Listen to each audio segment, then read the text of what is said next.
Akkam jirtu kabajamoota fi jaalatamtoota hordoftoota biiftuu Oroo bakkuma jirtanitti nageenyi keenya kan kabajaatiif kan jaalalaa isin haa ga'u isiniin jenna itti aansuudhaan oduu sa'aa kana qabannee dhiyaannee jirra.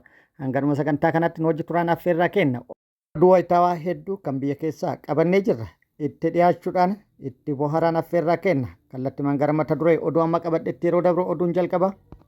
Qophiin waraana kaabaa marsaa birootiif taasifamaa jiru cimee itti fufee jira. Humni guddaan gama Itoophiyaatti miliyoonaan lakkaa'amu gara kaabaa geeffamee jira. Meeshaaleen gurguddaan hedduun garas geeffamanii jiru. Ammallee geeffamaa jiru.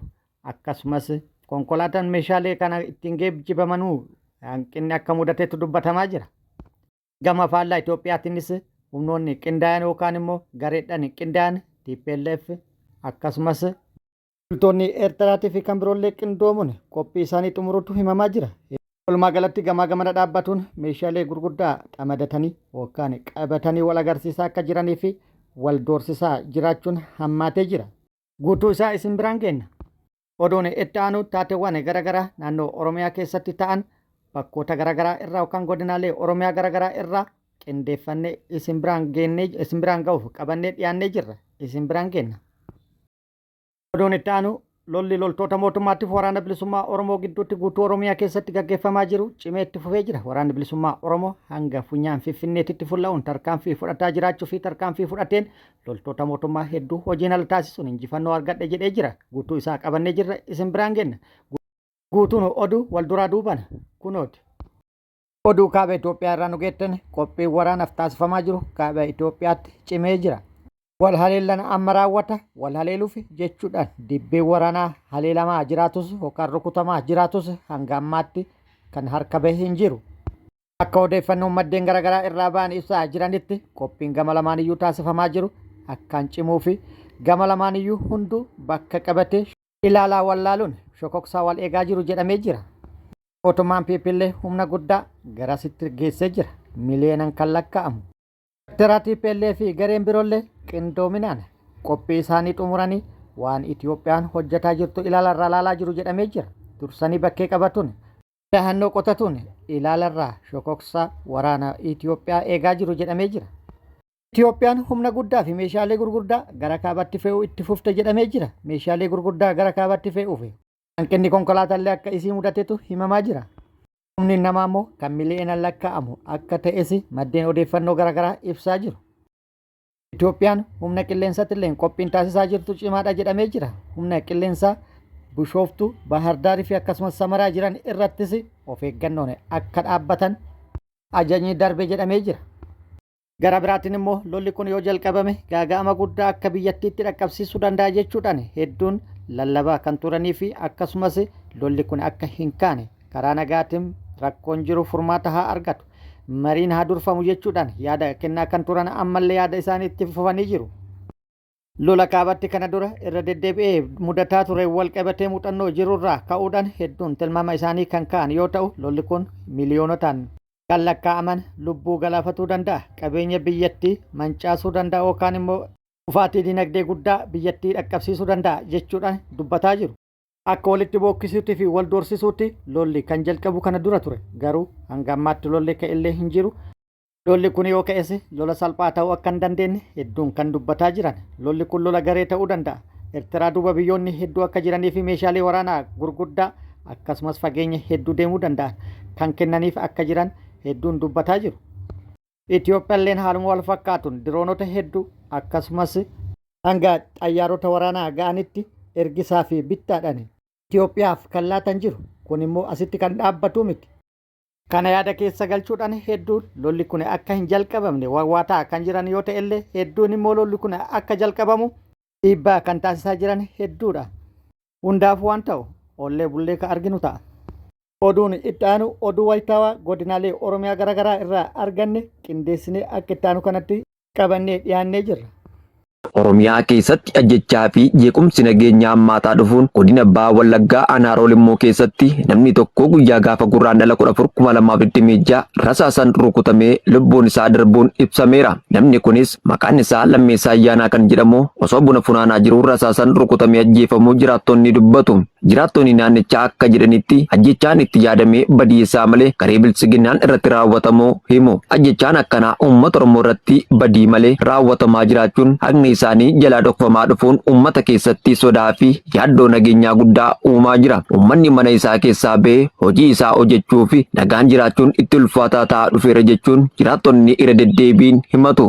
Godina lixa Wallaggaa aanaalee garaa garaatti murne bilchiginnaa uummanni gabaa bahee buna isaa bilisaan akka hin gurguranneef dhiibbaa cimaa gochaa jiraachuu odeeffannoon arganne ni mul'isa.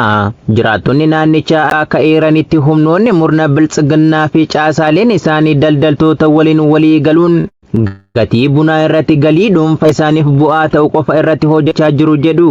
Odeeffannoon kun akka mul'isutti buna uummanni oomishee gabaa irratti gatii madaalawaan gurgurachuun osoo hin danda'amin gatiin bunaa humnaan gadi buufamee bitamuu irratti dhiibbaan taasifamaa jira. Kana malees uummanni gabaa irratti qaraxa dabalataa akka kafalu dirqisiifamaa jiraachuun akkasumas kallattiilee isin akeekneen ala gabaa bilisaan gurgurachuu hin dandeessan jechuun doorsisnii fi gidiraan irratti raawwatamaa jiraachuun ni himameera. Jiraattonni haalli kun qonnaan bultootaa fi daldaltoota irratti miidhaa diinagdee guddaa uumaa jiraachuu fi jireenya isaanii guyyaa guyyaa irratti rakkoo hammaataa fidee akka jiru ibsachaa jiru. Buna jechuun bu'uura jireenya uummata naannichaa keessaa tokko ta'us yeroo murni bilchiginnaa fi caasaaleen isaa gabaa irratti humnaan to'annoo gochuu jalqaban uummanni carraa hojii fi galii isaa dhabaa jiraachuun yaaddoo guddaa ta'uu dubbachaa jiru. Namoonni naannichaa murna faashist piipin maqaa qaraxaa fi sirna gabaa jedhuun qabeenya isaanii irratti saamicha raawwachaa jiraachuun isaan yaaddessus dubbataniiru. Murni bilchiginnaa muddama lolaa keessa seenee jiruun saba Oromoo lola isaan ilaallannetti duulchisuun lubbuu hedduu galaafachuuf afaan qawwee isaatti dhimma ba'uun jiraattota godina Baalee Lixaa aanaalee garaa garaa keessatti ol deemtotarraa kaasee hanga maanguddootaatti ukkaamsuun gara mooraa leenjiitti guuraa jiraachuu maddeen onichaa himaniiru. Aanaalee godinichaa keessatti namoota adamsanii qabuun bakkeewwan namoonni heddumminaan hojii garaa garaa irratti hirmaatan akkasumas iddoo bashannanaa fi lafa gabaa irratti xiyyeeffachuun afaan qawween ukkaamsanii konkolaataatti fe'uun osoo maatii fi firoottan isaanii iyyanii guuraa jiraachuu ibsaniiru. Aanaa Gaasaraa fi Diinshoo keessatti hidhattoonni bilchiginnaa kunneen humna addaa Oromiyaa, poolisii Oromiyaa fi farra riphee lolaa jechuun kan of waaman dabalatee milishoonni ammoo manneen hawaasaarraa deemsisuun namoota dhibbootaan lakkaa'aman guursisaa jiraachuun namoota hin deemnu jedhanii mormii agarsiisan ammoo reebicha hamaa irratti raawwachuu fi hidhaa akka jiran heraniiru. Maddii odeeffannoo kana akka ibsetti namoonni hedduun dhukaachaa jiraachuu fi qe'ee maatii isaaniirraa baqachuun miliqaa akka jiran dubbataniiru. Milishoonni onoota kanneenis yeroo adda addaatti dirqamaan namoota guursisaa kan turan immoo milishoonni namoonni 30 ol ganda tokkorraa dirqamaan fe'amuu gaafa eegalan isaan gidduutti wal dhabdeen akka uumamee jirus dabaluun ifoomsaniiru.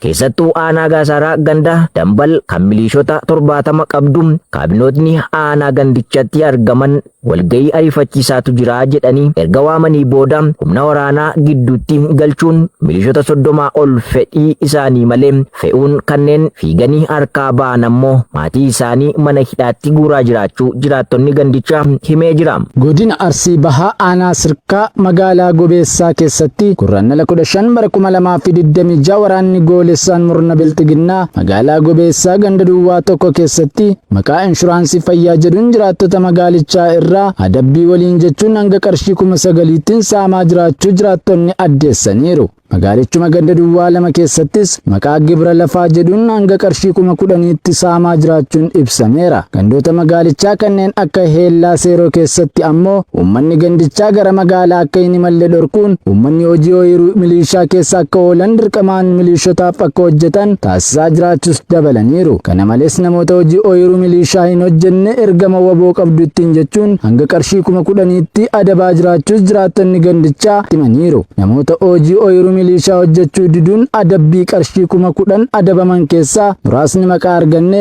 Baajurii Aabbuu, Gaboo Qaasim, Rashuu Bakaree, Abdii Amaaraa, Diittaa Ibraahim, Nugusee Isheetuu fi Buzunaa Gizaa kanneen jedhaman saamichaamaaf kanneen saaxilaman ta'uun beekameera. Milishoonni sirnichaa gochawwan hamaa jiraattota gandichaa irratti raawwachaa jiran keessaa kanneen maqaa arganne ajajaa milishaa kan ta'e Shimallis Girmaa, Abbaas Aliyyi, Abdul Jabbaar Kadir, Huseen Biiftuu fi Hajii Nuuraa kanneen jedhaman yommuu ta'an, namni obbo Gaboo Biiftuu jedhamu hojii milishummaa hojjechuu dide jechuun mana amantaa Musliimaa masjiida keessaa baasuun reebicha ulfaataa erga irratti raawwatanii booda daandii cinatti gatanii erga deemanii hawaasni naannichaa birmachuufiin gara mana isaatti galchanii turuu jiraattonni himaniiru. Reebicha, saamicha, hidhaa fi ajjechaa furmaata turtii aangoo Abiyyi Ahmed godhachuun uummata harka duwwaatti roorrisuun kan yeroo kamuu caalaa ergamtoonni bilxiginnaa naatoo uummataaf dhabuun hojii farrummaa isaanii cimsaa akka jiran gabaasni uummanni yeroo yeroon qaqqabsiisaa jiru ni mirkaneessa.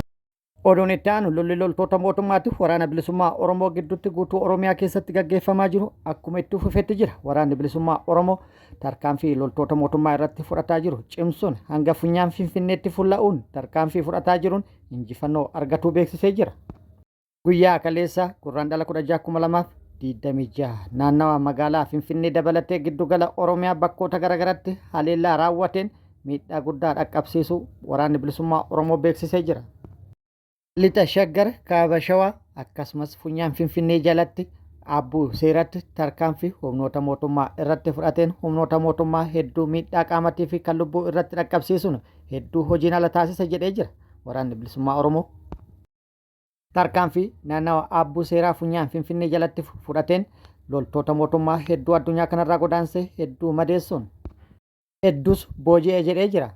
Meeshaalee waraanaa hedduus irraa hiikkatu waraanni bilisummaa Oromoo beeksisee jira.